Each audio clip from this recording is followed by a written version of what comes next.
Right, hey there. We're going to talk about the sine rule today. So if you missed class or if you want to just use this as a refresher, please feel free.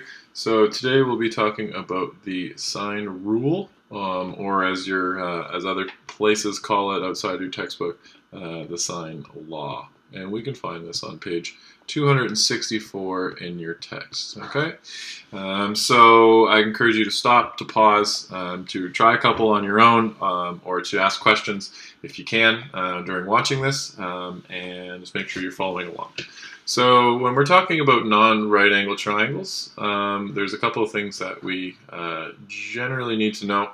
When we label them, we can always say that A will be the opposite length of this angle A is going to be a little smaller case A. We have a angle B, we're going to have a lowercase b for our length on the other side. Remember, it's always the opposite. And then for an angle C, we'll have a smaller case c across from that. So this is generally how we're going to label these triangles.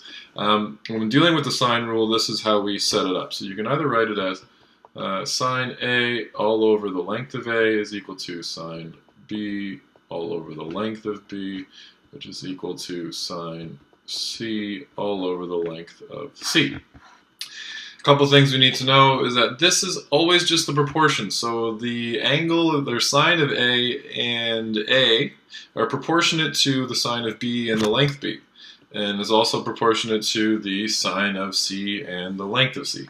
So all of these things have something in common here. We can also write this with all of our lengths on top as well. So we can have A over sine A, we can have B all over sine B, and we can also have C all over sine C. So we can use this to do a couple of things. So here's our first example, trying to find lengths. So we're going to try to find lengths of a triangle. So in here, I'm going to have a 41-degree angle here, and this will be, let's say, our angle B. I'll have a 113-degree angle in here, and that will be my angle A. And then I'm unsure what my angle C is. I know what my length B is, and that's going to be 18 meters. And I'm unsure about my length C, and I'm unsure about my length A.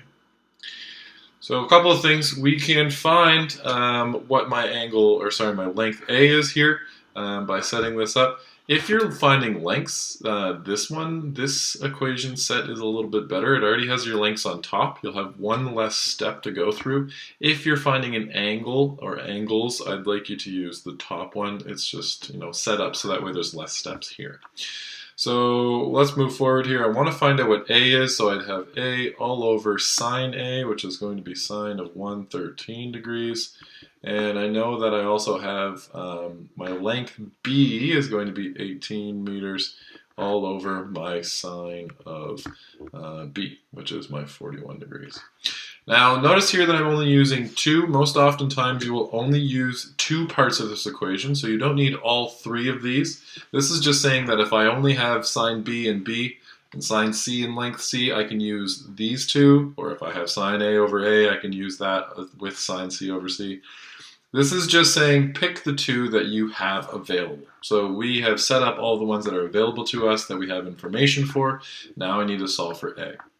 So in order to do this, to tidy up and solve for A, I need to multiply the other side by sine 113. So that'll get rid of that on the bottom there. So if I say A is equal to 18 meters over sine of 41 degrees multiplied by sine of 113 degrees. Now I can put this into my calculator. We'll run over here and do that. Let's just make sure that my calculator is in degrees mode by double checking this here. So mode, I'm going to have to go down to see radian. I'll click it over to degrees, so that way we're going to get answers that make sense. We will be using degrees, just not quite yet in this term.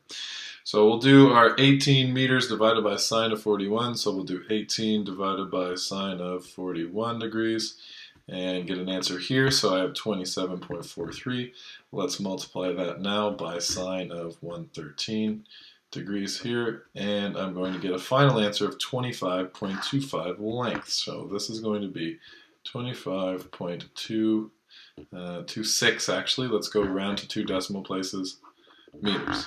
which makes sense here. This right here, if this is 18 meters and this looks slightly longer here, we're going to have 25.26 as our answer for A. So that's pretty straightforward when we're finding lengths. Now, finding angles is a little bit different just because of something that we haven't really talked a whole lot about in class, but it's something that you should know. So that was finding lengths above. Now we're going to be finding angles. So here, hold on a sec. We're going to be finding the angles. Right, so above up here was finding lengths. Let's talk about finding angles. And one thing we need to know about finding angles is an important property of sine. So if I have something like sine 180, sine of 180 minus an angle is going to equal sine of the angle itself. Now what all that is saying is that they complement each other, and if I have, let's say, sine of, let's say that we have an angle of 30 degrees. So if my theta is equal to 30 degrees.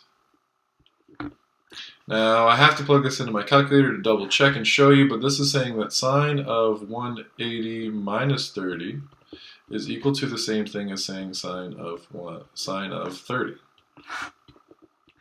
So that's equal to the saying sine of 30 degrees. 180 minus 30 is just going to be sine of 150 degrees, and this is still saying sine of 30 degrees. So let's double check over here. We'll say that sine of 150, close our brackets, so that equals 0.5. If I also say I have sine of 30 degrees, that's going to give me 0.5 as well. So this is something that we have to keep in mind when we are dealing with what's called ambiguous triangles, or sections where we might have two options for our answers for angles. And you'll find out here in this example that I'm about to do. So if I'm dealing with a triangle, it'll look something like this. And I have my angle C. I have 8 centimeters over here, and I know that this is 12 centimeters on the bottom, and I know that this is 28 degrees. So using my sine rule, I know that I'm going to put my sines on the top this time in order for me to figure out my angles. So let's say I have sine A over A is equal to sine B over B, and that's equal to sine C all over C.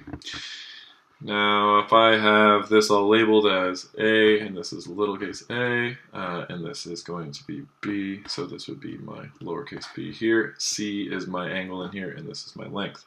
Now let's say that I want to find the measure of my angle C, so that's what I'm interested in. So I know what B is, and I know what my uppercase angle for B is, so let's use just sine B and sine C here.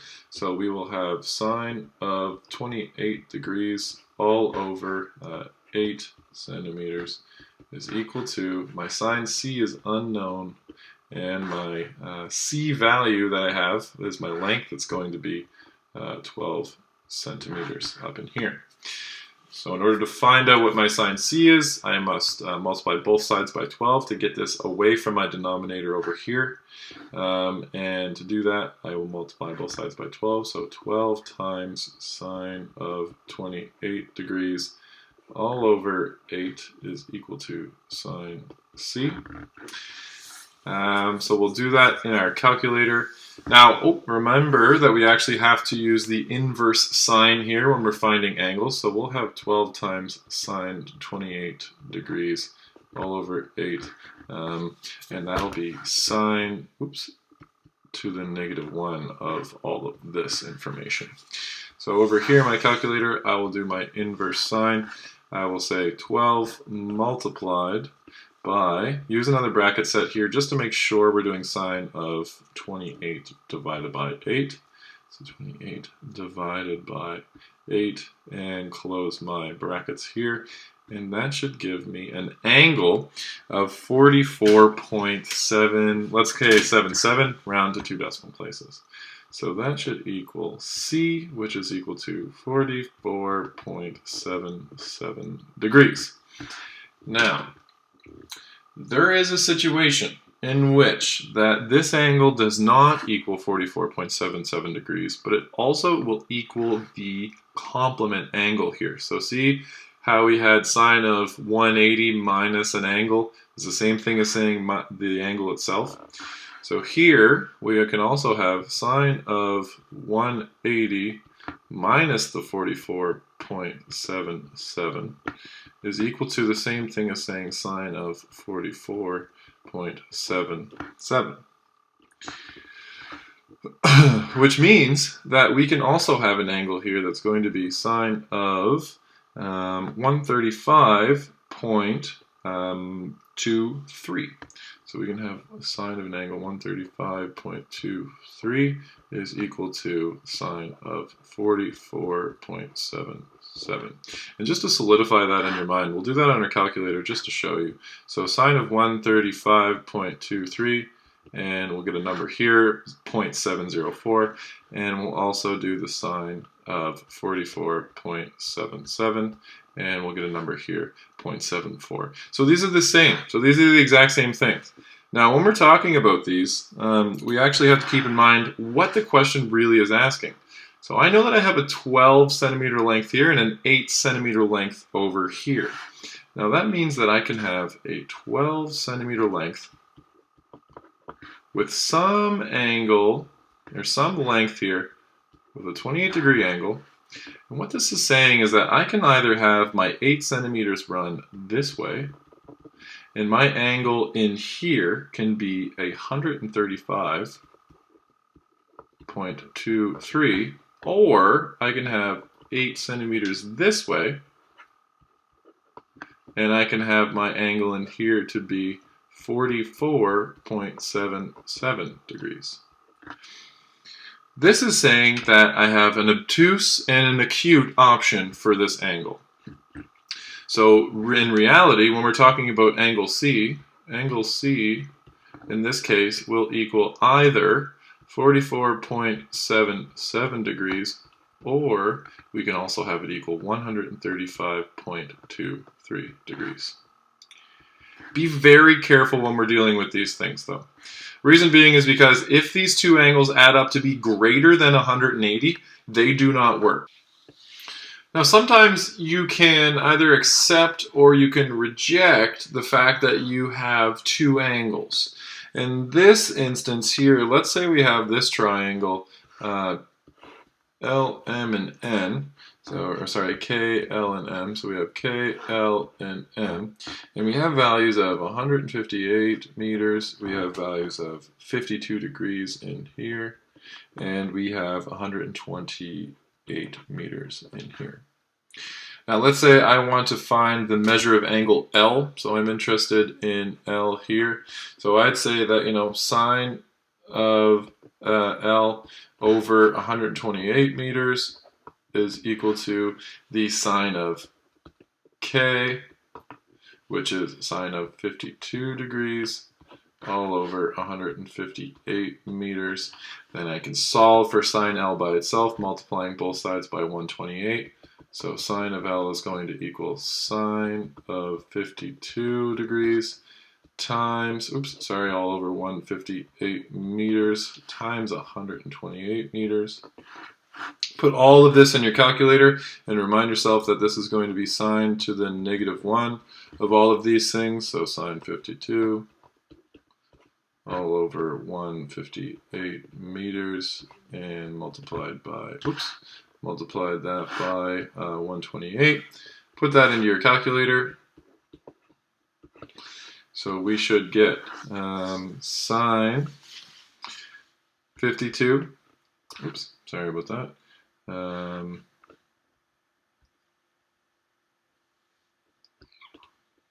Clear this out. So we will have the inverse sine of sine 52 divided by 158, close my bracket, multiplied all of this by 128, and that'll give me a value of 39.67. So my angle L here is 39.67 degrees. What we have to do whenever we find an angle is we have to reference it against the angles that we already have.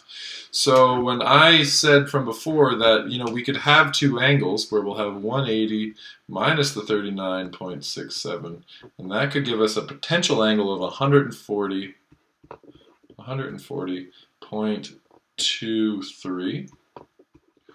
Okay. And you have to ask yourself, well, if I have an angle of 140 degrees, does this 140 degree angle add with that other angle that I already have inside of my triangle, so this 52 degrees, is that greater than or equal to 180 degrees?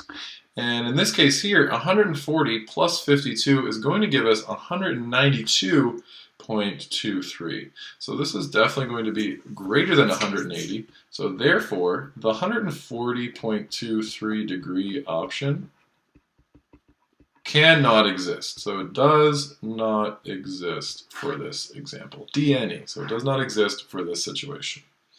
It's impossible. So in this case here, angle L is just the one that we have to stick with, 39.67.